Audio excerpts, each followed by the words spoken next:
कहानी की शुरुआत में बताया जाता है कि चेस्टर्स मिल नाम का एक शहर पहले आम शहरों की तरह ही था, लेकिन फिर वहाँ कुछ ऐसी भयानक डरावनी घटनाएं घटने लगी जिससे पूरा का पूरा शहर नर्क से भी बदतर बन गया। लेकिन आखिर वहाँ ऐसी कौन सी खतरनाक घटनाएं होने लगी, चलिए जानते हैं। तो कहानी की शुरुआत होती है बार्बी नाम के एक लड़के को दिखाते हुए जो एक डेड बॉडी को जंगल में दफना रहा था। बार्बी वहाँ का लोकल निवासी नहीं था और बार्बी के माथे पर लगी चोट को देखकर लग रहा था कि मरने वाले बंदे के साथ उसकी काफी ज्यादा लड़ाई हुई होगी। उस आदमी को दफनाने के बाद बार्बी अपनी कार में शहर से बाहर निकलने लगता है, लेकिन तभी उसका सामना शेरिफ नाम के एक पुलिस ऑफिसर की कार से होता है। उसे देखकर वो थोड़ा डर जाता है, जिससे उसका ध्यान ड्राइविंग से हट जाता है, लेकिन किसी तरह वो पुलिस से बच निकलता है। पर तभी कुछ गायें सड़क के बीचों बीच खड़ी थी। उनको बचाने के लिए बार्बी अपनी कार को एकदम से मोड़ देता है, जिससे वो गायों से भरे खेत में पहुंच जाता है। इससे उसे थोड़ी चोट लग गई थी। कुछ सेकंड्स बाद वहाँ पर जमीन अर्थक्वेक की वजह से जोर जोर से हिलने लगती है कि अचानक आसमान से एक चीज बार्बी के सामने आकर नीचे गिरती है और सब कुछ शांत हो जाता है। बार्बी देखता है कि एक गाय आसमान से गिरने वाली उस चीज से 2 टुकड़ों में कट चुकी थी। वो डरा हुआ उस चीज को छूने लगता है तो उसे पता चलता है कि वो एक इनविजिबल वॉल है जो इतनी शार्प थी कि इसकी वजह से कई घर भी 2 हिस्सों में कट गए थे। तभी वहाँ जॉय नाम का एक लड़का आकर उससे पूछता है कि तुम ठीक हो या नहीं। वो भी उस इनविजिबल दीवार को देखकर शॉक रह जाता है। दूसरी तरफ शेरिफ और लिंडा को खबर मिलती है कि उस पूरे टाउन की पावर सप्लाई कट गई है,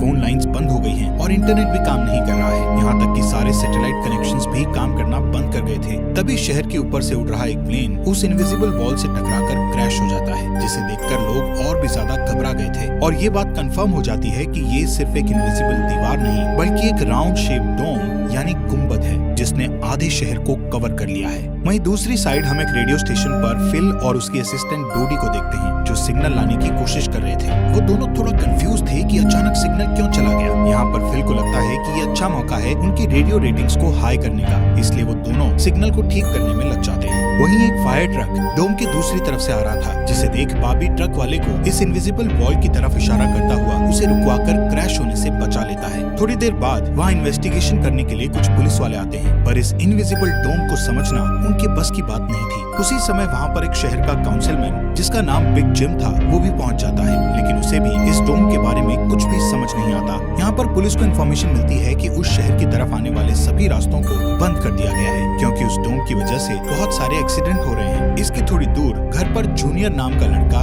एंजी नाम की लड़की के साथ इंटीमेट हो रहा था। एंजी पेशे से नर्स थी और जो की बड़ी बहन भी थी। इंटीमेट होने के बाद जूनियर एंजी से कहता है कि मैं तुमसे बहुत प्यार करता हूँ, लेकिन एंजी उसे कहती है कि वो उसके लिए ऐसा कुछ फील नहीं करती। इससे जूनियर का दिल टूट जाता है और उन दोनों में बहस होने लगती है। यहाँ पर उनकी बहस इतनी बढ़ जाती है कि एंजी उसे थप्पड़ मारकर वहाँ से चली जाती है। इसके बाद हम 3 लोगों की फैमिली को देखते हैं, जिसमें मदर कैरोलीन, एलिस और उन दोनों की बेटी नोरी उसी टाउन की तरफ जा रही थी। उन्हें इस बात की खबर नहीं थी कि डोम ने उस टाउन को कवर किया हुआ है। दूसरी तरफ हम जूलिया नाम की एक इन्वेस्टिगेटिव रिपोर्टर को देखते हैं जिसका चेस्टर्स मिल शहर में बहुत नाम था। एक दिन एक औरत उसे एक सीक्रेट खबर देने के लिए कॉल करती है। वो औरत उसे बताती है कि उसने उस वीक चेस्टर्स मिल में प्रोपेन से भरे 6 ट्रक को जाते हुए देखा है और उसके हिसाब से इतनी बड़ी क्वांटिटी में प्रोपेन जैसे फ्यूल का शहर में आना किसी खतरनाक प्लान का हिस्सा हो सकता है। जूलिया उस औरत को इस बारे में इन्वेस्टिगेशन करने का वादा करती है, पर वो अपने काम में ज्यादा बिजी होने के कारण उस पर ध्यान नहीं दे पाती। वहीं बिग जिम रेडियो स्टेशन जाकर इमरजेंसी की अनाउंसमेंट करता है। कैरोलीन जो एलिस और नॉरी के साथ शहर में आ रही थी ये अनाउंसमेंट सुन लेती है, पर उन्हें लगता है कि ये किसी तरह का एडवर्टीजमेंट है, इसलिए वो इस अनाउंसमेंट पर ध्यान नहीं देती और उनकी कार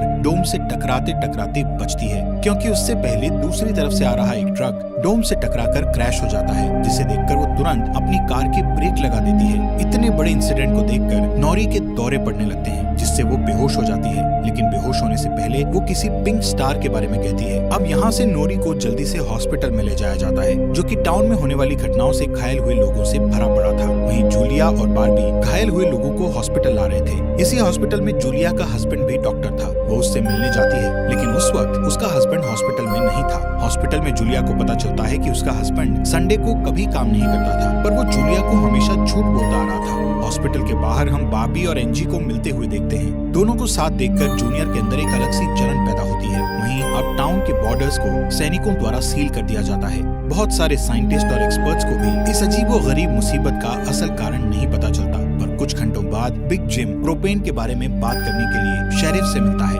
यहाँ पर उनकी बातों से हमें पता चलता है कि उनको इस डोम के बारे में पहले से थोड़ा बहुत पता था, पर वो इस पर खुलकर बात नहीं कर रहे थे। वहीं बॉबी को उस टाउन में एक दिन के लिए रुकना था, पर उसके पास ठहरने के लिए कोई जगह नहीं थी, इसलिए वो अपनी कार में ही रात बिताने का फैसला करता है। तभी जूनियर उसके पास आता है और उसे एंजी से दूर रहने को कहता है। धीरे धीरे उसकी बात धमकी में बदल जाती है। बॉबी हैरान होता है कि आखिर उसकी गलती क्या है। इसी बीच वहाँ जूलिया आ जाती है, जिससे वो झगड़ना बंद कर देते हैं। यहाँ से सीन शिफ्ट होता है और हम देखते हैं कि टाउन के ऐसे हालात से लापरवाह होकर एक जगह कुछ टीनेजर्स पार्टी कर रहे थे। इनमें जॉय भी था। जॉय एक लड़के से वहाँ के हालात पर बात करने लगता है, लेकिन अचानक जॉय को दौरा पड़ने लगता है और वो पिंक स्टार के बारे में बोलने लगता है, जैसे कि पहले नॉरी ने बोला था। वहीं जॉय की बहन एंजी घर पर अकेली होती है। तभी अचानक उसके घर में जूनियर घुसकर उसको किडनैप करके अपने फादर के टूटे फूटे शेल्टर में ले जाता है। यहाँ पर वो उसे बताता है कि मुझे पता है शहर को कवर किए इस डोम के बारे में। यहाँ पर एंजी को उससे ये भी पता चलता है कि बिग जिम ही जूनियर का फादर है। जूनियर एंजी को ये भी बताता है कि उसके फादर अपनी फैमिली की सुरक्षा को लेकर हमेशा चिंतित रहते थे, इसलिए उन्होंने फैमिली के लिए ये शेल्टर बनाया था। वहीं दूसरी साइड जूलिया बॉबी को अपने घर में ठहरने के लिए लाती है। तभी अचानक बॉबी की नजर उसके हस्बैंड की फोटो पर पड़ती है और उसे रियलाइज होता है कि ये वही आदमी है जिसे उसने सुबह मारा था।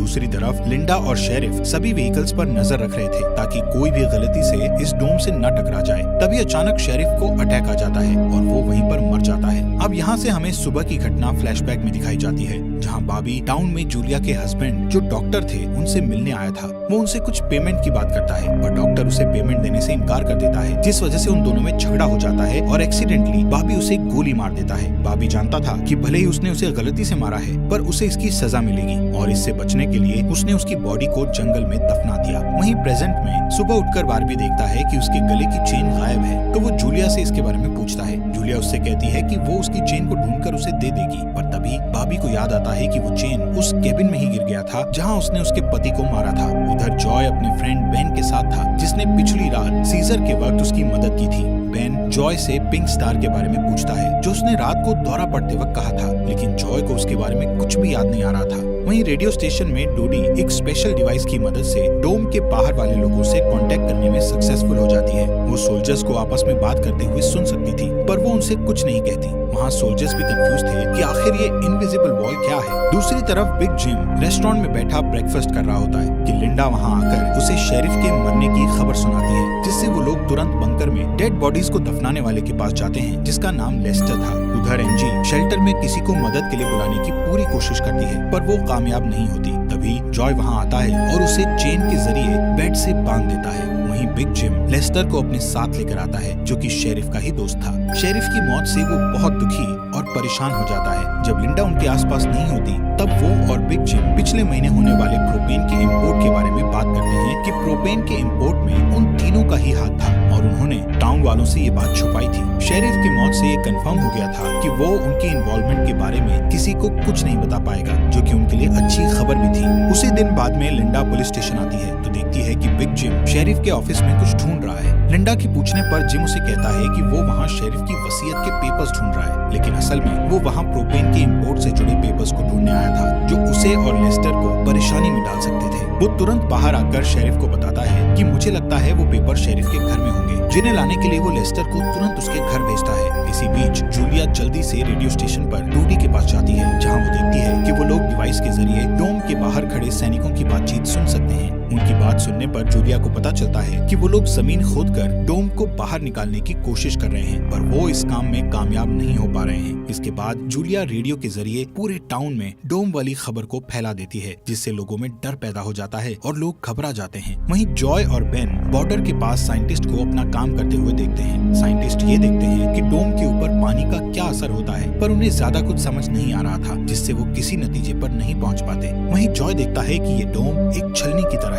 वो बेन से बताता है कि इस डोम में से बिल्कुल मामूली सा पानी आर पार जा सकता है। दूसरी ओर बार्बी अपनी चेन ढूंढने जूलिया के हस्बैंड डॉक्टर के केबिन में जाता है। वहाँ उसे उसका चेन मिल जाता है, पर तभी जूनियर वहाँ आकर उसे देख लेता है। जूनियर उससे पूछता है कि क्या तुम एंजी के साथ सोए थे। यहाँ पर बार्बी को लगता है कि शायद उसने उसे चेन ढूंढते हुए देख लिया है और इसीलिए वो जूनियर को ऐसे ही वहाँ से जाने नहीं दे सकता था, इसलिए वो जूनियर को बहुत बुरी तरह से पीटने लगता है। वहीं हम देखते हैं कि लेस्टर शेरिफ के घर पहुंचकर प्रोपेन इंपोर्ट के पेपर्स को ढूंढने लगता है। कुछ टाइम बाद उसे वो पेपर्स ड्रॉवर में मिल जाते हैं। तभी वो उन्हें जला देता है। जब वो वहाँ से जाने लगता है तो उसका पैर लगने से पेपर्स की आग घर के पर्दों पर लग जाती है, जिससे आग की लपटें पूरे घर में फैल जाती हैं और पूरा घर जलने लगता है, जिसे देखकर जल्दी ही ये अंडर द डोम सीरीज यहाँ तक कैसी लगी, इस सीरीज के नेक्स्ट एपिसोड लाएं या नहीं, कमेंट बॉक्स में हमें जरूर बताएं।